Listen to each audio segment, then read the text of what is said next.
Энэхүү контент нь гэмт хэрэг, согтууруулах ундаа болон хууль, бус үйлдэлийг өдөөнд орхирах зорилгогүй бөгөөд сонсогч та бүхэнд сэрэмжлүүлэх үүднээс хүргэж байна. Хэн нэгний хувийн нууц болон нэр хүндэд халдах сэтэл агуулаагүй болно. Аллах болон гэмт хэргийн тухай наривчлан дурдах учраас энэ төрлийн мэдээлэлд эмзэг эсвэл насанд хүрээгүй бол цааш сонсохгүй байхыг хүсье.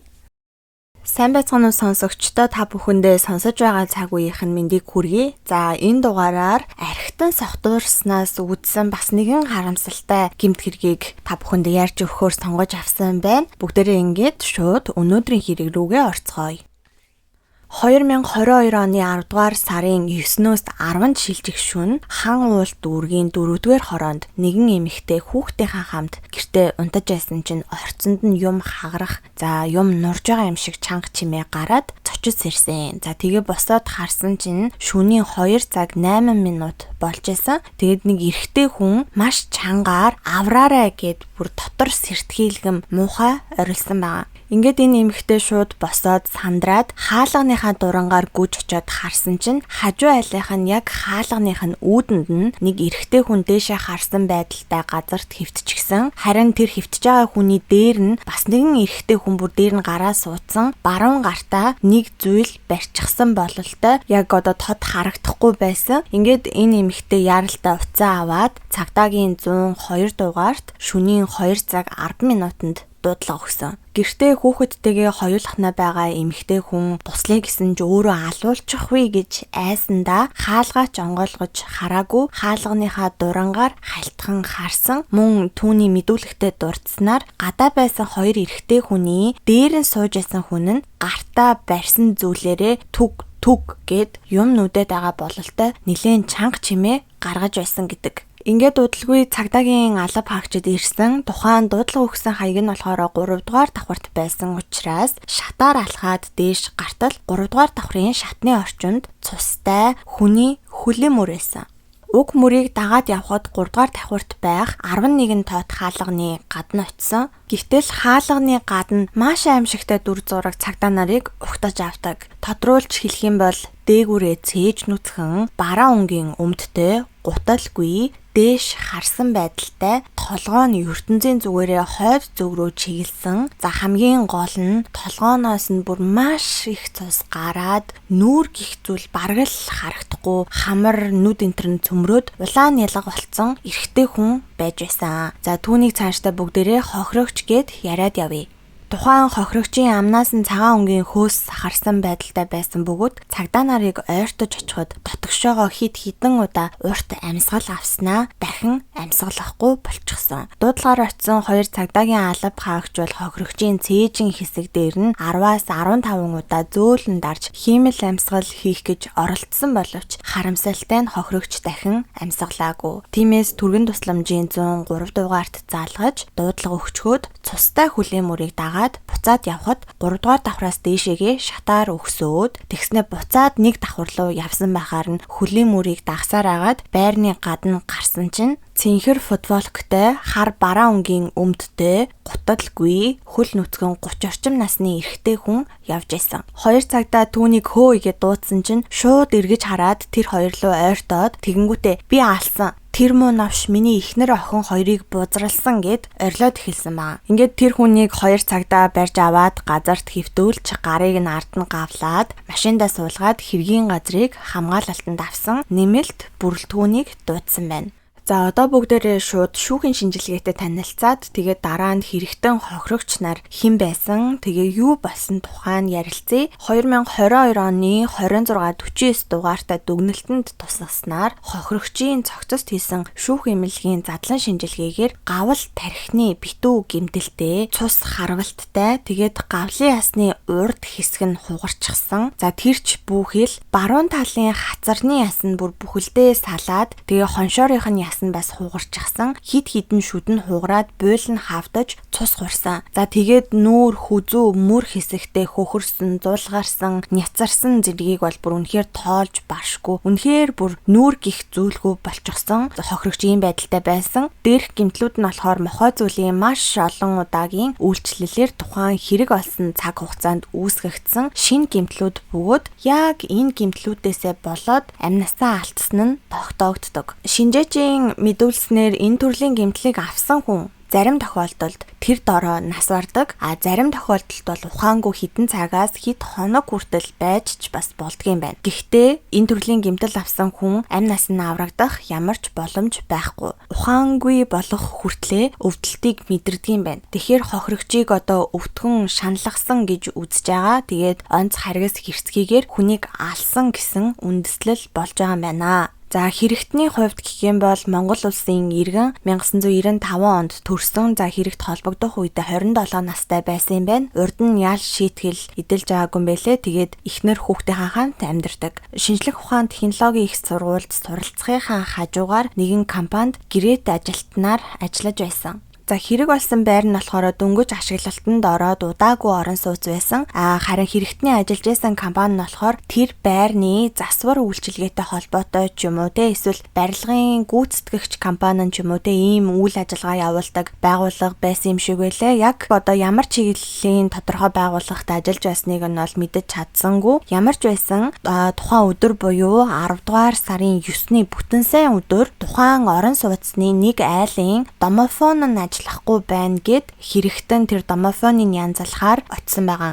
Тэгээ ажил дээрээ сууж агаад гараад явж исэн чинь 16-аас 17 цагийн үед хохирогч залгаад тэгээ манай байрны пар цан цохоод байна. Үзээд өгөөч гэд дуудсан байгаа. Тэгсэн хэрэгтэн би парны талаар бол сайн мэдэхгүй. Та сангийн хүн дуудчихаа, сантехникч дуудчихаа гэд хэлсэн чинь сангийн хүн ирэхгүй байна. Чи ирээд зургийн дараад тэгээ цаашаага уламжлаад өгөөч гэж гуйсан байгаа. Ингээд хэрэгтэн хохирогчийн гэрлүүн ороод том өрөөнийх нь парныхаа зургийг нэгдэх өдөр захиралдаа танилцуулаад эргээд хариу өгье гэд гарах гэсэн чинь хохирогч гэртээ яг нөгөө мах чанжаас юм байна л та. Тэгснэ дүү мах идэд гараач гэхэрэн за гэд тэгээд махнаас нь амсчаад гарах гэсэн чинь хохирогч нэг задлсан виски гаргаж ирээд шууд хундаглаад өгсөн гэсэн. Хэрэгтний өөрийнх нь хэлж байгаагаар бол тухайн үед үгүй ахаа би уухгүй машинтай явж байгаа гэсэн чинь хохирогч за ганц татчихад яавал гэжтэй гэд шахаад байсан гэж хэрэгтэн хэлсэн. Гэхдээ ер нь бол одоо бүгдээрээ үнэн эсхийг нь бол мэдгүй штэ тий. Яг хохирогч өөрөө шахсан юм уу яасан? Ямар одоо өгсөн хүн үг хэлэх биш. Ямар ч байсан хохирогч хэрэгтэн хоёр тэгээд тэр вискиг хувааж уугаад бүр дуусчихсан байгаа. За ингээд гэртээ харих гэжсэнаа болоод айлд виски ууж сууж агаад оройн 21 цаг болсон. 21 цагийн үед гэрийн эзэнтэй буюу одоо хохирогчтой хамт ажилдаг гэд нэг эмэгтэй хурж ирсэн. Тэр эмэгтэй ирэх үед ууж байсан вискигээ бараг дуусчихсан байсан болохоор хохирогч гуруула караоке орох уу гэж санаа гаргаад тэгээ нөгөө хоёр дэмжээд 22 цагийн үед Хүннү моол худалдааны төвийн замын урд байрлах Хүннү тааврын нэг давхурт байрлах лаунжид орцгоосон. Тэнд ороод тэр 3 нэг шил 0.75 литрийн виски авч уусан. За ингээд энэ 3 тэр газартаа шөнийн 1 цаг хүртэл суусан байгаа. Ингэж сууж ах үед хохирогч хид хідэн хүнтэй одоо муудалцах, агсам тавих гэх мэтээр зохисгүй үйлдэл гаргасан гэдг нь гэрчийн мэдүүлгээр батлагддаг. Гэрч нэг мөрдөн шалгах ажиллагааны явцад өгсөн мэдүүлэгтээ дурдахдаа 3 хүн сууж байсан ширээний хажуугаар нь өнгөрөх үед эмэгтэй хүнтэй хамт орж ирсэн 35-аас 40 орчим насны эрэгтэй зүүн гараараа миний баруун гар руу зохихоор нь би эргэж хараад яасан бэ ахаа яагаад байгаа юм бэ гэсэн чинь чим үү яасан муухай хардгийм бэ гэд байсан. Тэгсэн хамт явсан эмэгтэй нь уучлаарай цаашаа явчих гэхээр нь би тэкэн дээр очиод суусан. Тэгсэн намайг зогсон хүний дуун чангараад л байсан. Хамт явсан хүн нь бол юу ч хэлэхгүй байснаа босоод ахаа та тайвшир гэд байсан. Эмэгтэй нь архитаарс уугаагүй эрүүл байсан бол миний гарлуу зогсон өндөр ах нэлээд сохтуу байсан. Харин намхан эрэгтэй нь адилхан сохтолттой байсан. Гэхдээ ямар нэг элдв аашсан гаргаагүй гэсэн байна. За намхан эрэгтэй гэдэг нь болохоор хэрэгтэн тэр гарлуун зогсон гэж хэлээд байгаа өндөр ах гэдэг нь болохоор хохирогч юм байна. Харин гэрч хоёр мөрдөн шалгах ажиллагааны явцад өгсөн мэдүүлэгтээ дурдахдаа 23 цаг өнгөрч байхад намайг хаалгаар ороход нэг эмэгтэй зөрөөд гарсан. Нэг эрэхтэн над руу хандаад өөрийгөө дэлбэртэл шаачих зодтолдох уу үцхүүгээд над руу чиглээд ирэхээр нь би түлхээд чи одоо явж үз чамтай юм ярихгүй гэж хэлсэн. Энэ үед надтай зурж гарсан эмэгтэй буцаж орж ирээд над руу та орхичхоо энэ уухаараа ингээд байдаг юм а явъя гэд над руу агсраад байсан эрэгтэйг татаад гарнаас нь бариад гараад явсан. Харин нөгөө залуу нь араас нь гараад буцаж орж ирээд уучлаарай манай энэ согтчихлоо тооцоо нь хэд гарсан бэ гэхээр нь би 308 мянган төгрөг гарсан гэж хэлсэн. Тэгсэн тэр хүн одоо надад мөнгө авахгүй байна би маргааш төлчихье гэд дугаараа үлдээгээд явсан гэсэн мэдүүлэг байна. Бас л одоо энэ агсарсан гэдэг хүн нь бол хохирогч байсан. Харин тооцоо хэд гарсан бэ гэж асуусан хүн нь болохоор хэрэгтэн байсан юм байна. За ингээд хохирогч хэрэгтэн хохирогчийн ажлын гих одоо эмэгтэй 3 бол шөнө 12 цаг өнгөрч байхад лаунжаас гараад буцаад хохирогчинд очсон. За гэрт нь очиод удаагүй байсан чинь нөгөө ажлын газрын хүнгээдсэн эмэгтэйнд би маргааш өглөө ажилдаа гэд яваад өгсөн байгаа. Тэгээд тухайн эмэгтэй бол мэдүүлэгтээ дурдахдаа намайг хамт байхад тэр хоёр хоорондоо нэг ч удаа маргалдаагүй гутал болон гадуур хувцас тайлчсан байсан. Намайг гарахад тэр хоёр ямар хувцастай байсныг би санахгүй байна. Тэр хоёрын бие дээр ил харагдах газарт нь ямар нэгэн шарах сорив бол байгаагүй гэж хэлсэн. За ингээд нөгөө лаунжаас хөөгдөж гарахтаа болохоор эднэр нөгөө уужаасан вискигээ аваад хүрээд ирсэн байгаа. Тэгээ тэрийгэ ууж сууж байтал хэрэгтний эхнэр нь залгсан. За одоо эхнэрийнх нь мэдүүлгийг нь би бүтнээр нь хүргэе. 2022 оны 10 дугаар сарын 9-ний орой нөхөр гэртээ ирэхгүй байхаар нь шөнийн 1 цагийн үед чатаар залгахад авахгүй байсан. Хэсэг хугацааны дараа над руу өөрөө залгаад би байрны ахынд байна гэж хэлээд эхлээд ширээгээ харуулсан. Ширээн дээр нь вискиний шил харагдаж байсан. Мөн 3 ширхэг цаасан аяга байсан бөгөөд нөхөр хэлэхдээ ах бид хоёроос өөр хүн байхгүй. Бид хоёр ууж байна гэж хэлсэн. Нөхөр маань өөрөө тэр айлын буудан дээр нь сууж байснаа босоод зурагтных нь тэр хэсгийг харуултал хажууд нь унтлагын өрөө харагдаж байсан. Иргэн тойрноо харуулад буцаад буудан дээр суусан. Ах гээд байгаа гэрийн эзэн нь бас буудан дээр сууж байсан. Нөхөр тэр хоёр дээгүүрээ ямар нэгэн хувцасгүй цээж нүцгэн байсан. Тэр хүн бит хоёрын яриан дундуур орж ирээд нөхөр чин чамд амар хайртай юм байна. Чи хүрээдэр гэд маш чанга орлоод байсан. Тэгээд нөхрийг буудан дээр суухт нь хүзүүнээс нь тэврээд бит хоёрыг яриулахгүй байхаар нь би юу ч хэлээгүй уцаа салгасан гэж хэрэгтний эхнэр нь хэлсэн байна. За ингээд эндээс цаашаа болохоор зөвхөн хохирогч хэрэгтэн хоёр хоёулахнаа байсан. Ямар ч гэрч байхгүй. Тийм болохоор би одоо өөрийнхөө үгээр биш шууд хэрэгтний өгсөн мэдүүлгээс нь та бүхэнд уншаад өгье. Авчирсан вискигээ бит хоёр хувааж угаад юм яриад сууж байхад чиний эхнэрийг би хүчинд нь гэхээр нь би бүр гайхаад та юу яриад байгаа юм бэ гэд бит хоёр маргалтсан. Гэрийн эзэн ах намайг баруун гараараа аль хацрыг нь сайн санахгүй нэг удаа алгацсан. Тэгэхээр нь би зуураад авсан. Тэрнээс хойш юм санахгүй байна.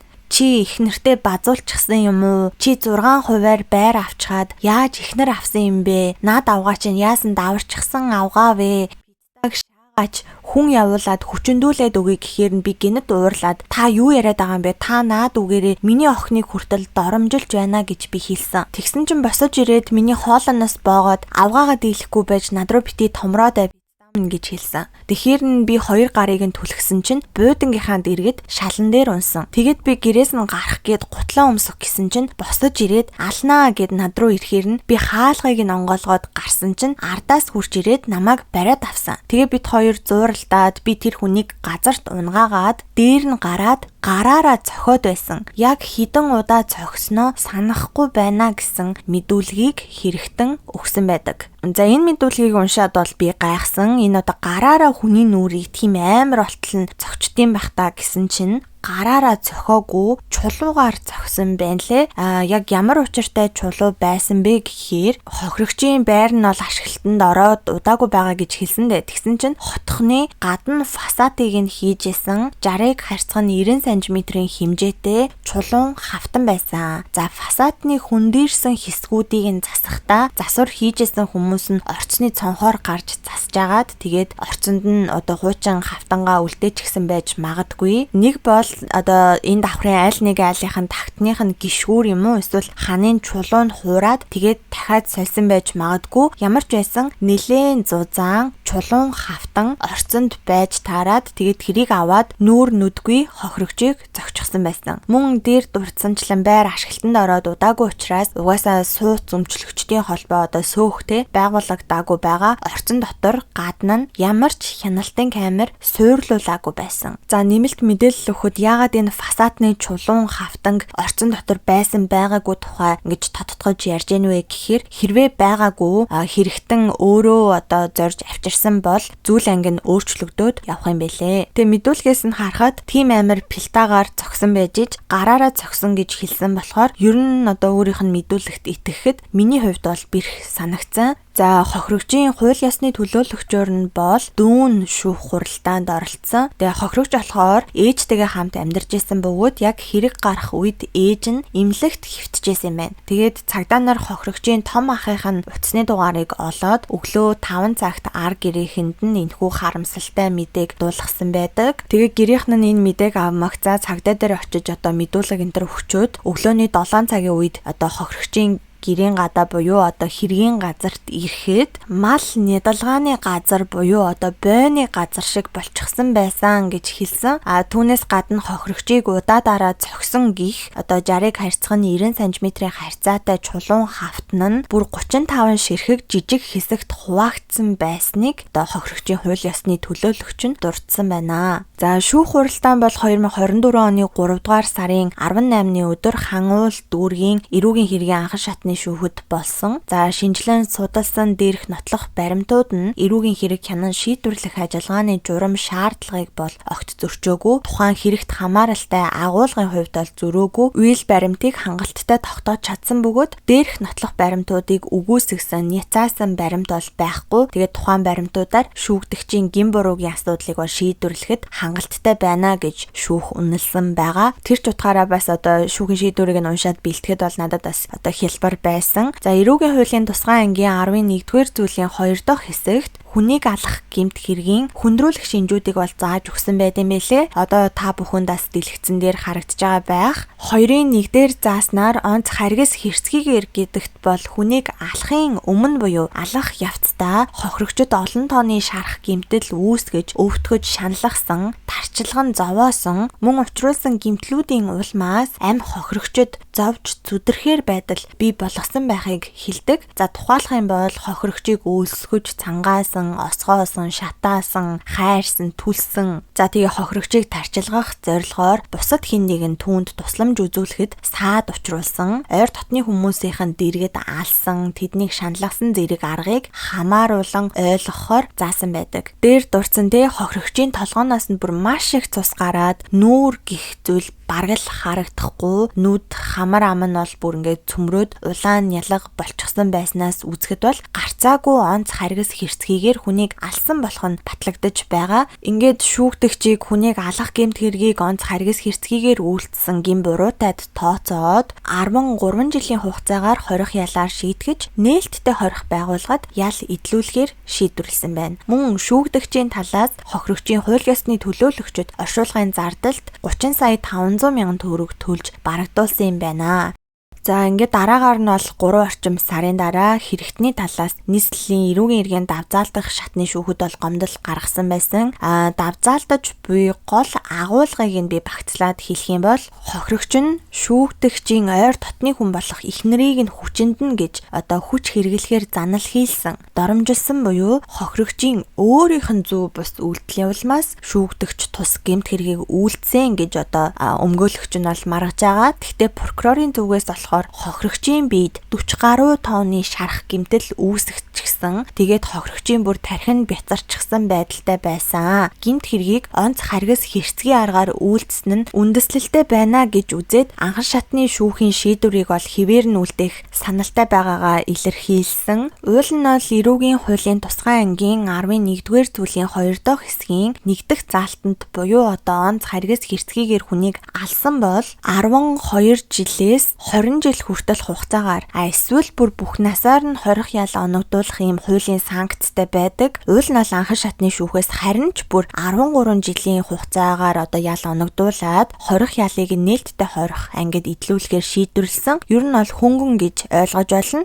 Оноосон 13 жилийн хорих ял нь түүний гин буруудан тохирсон байна гэж давзаалдах шатны шүүхээс үзээд энэхүү гомдлыг нь ялаа бууруулах саналыг нь бол хүлээж аваагүй юм байна лээ. За ингээд өнөөдрийн миний бэлдсэн хэргийн хүрээ дуусж гин. Та бүхэн маань өөрсдийн санал сэтгэгдлээ бичиж үлдээхээ битгий мартаарай. За нэг мэдсэн чинь ойрын үед бол ийм аллагын хэрэг задалж яриаггүй удчихсан байна. Хүмүүс аллага яриач гэд байхаар нь гинт юулээ гэ харсан чинь удчихсан байна лээ. Ер нь тэгээд уншаад хэрэг хайгаад байж хахад маш олон хүн согтуурсан үедээ бусдын амь насанд хүрсэн байдаг. Хүнд уух ёсгүй арих уулзах ёсгүй хүн гэж бас байх юмдаа л гэж бодож суулаа. Хохирогчч дээр хэрэгтэнч дээр аль талдаа яах гэж ийм огт танихгүй хүнтэй согтууруулах ундааны зүйл хэтрүүлэн хэрэгэлсэн юм болдоо гэж бодоод бас харамсаж байлаа. За тэгээд өнөөдрийн дугаарыг нүрээд дуусгая. Сувгтаа лайк болон subscribe товчоо дарахаа битгий мартаарай. Дараагийн дугаараар уулзъя. Түр